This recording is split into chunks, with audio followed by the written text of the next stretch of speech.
4 ఎకరాల నోడు ధీమాతో ఉండే తెలంగాణలో. కొద్దిగా డాంబర్ రోడ్డు కంటుకునే 4 ఎకరాల నోడు 50 లక్షల కాడికి అమ్మితే నాకు 2 కోట్ల శ్రీమంతుని అని చెప్పుకున్నాడు కాలర్ ఎగరేసుకొని. ఇవాళ ఏమైనాయండి భూముల ధరలు?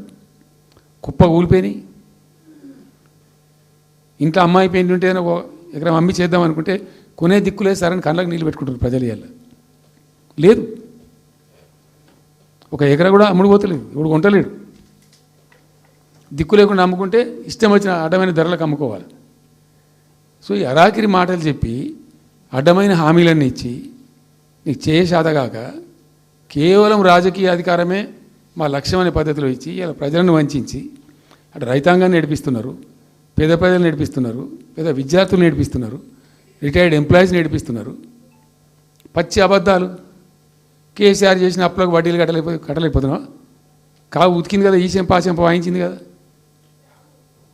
ఎంత కడుతున్నారు? తీసుకున్న అప్పులు ఏంటంటే 2,90,000 కోట్లు మొత్తం కలిపి చెప్పారు కదా చాలా స్పష్టంగా.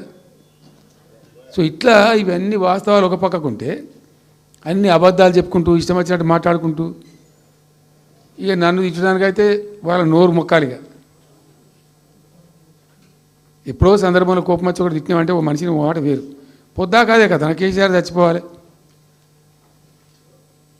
మాట్లాడినప్పుడల్లా ఎక్కడైనా మాట్లాడు, ఏ సందర్భంలో మాట, నువ్వు కాలేజీలో మాట్లాడు, లేకపోతే ఇంకొకడ మాట్లాడు, స్కూల్ పిల్లల కాడ మాట్లాడు.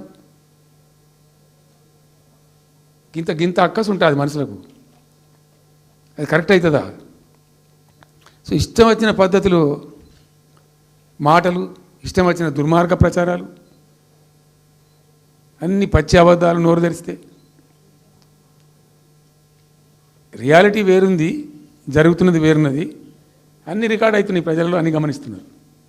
సో కాబట్టి ఏదేమైనప్పటికీ పాలమూరు రంగారెడ్డి ఎత్తిపోతల పథకం విషయంలో ఎట్టి పరిస్థితుల్లో రాజీ పడం.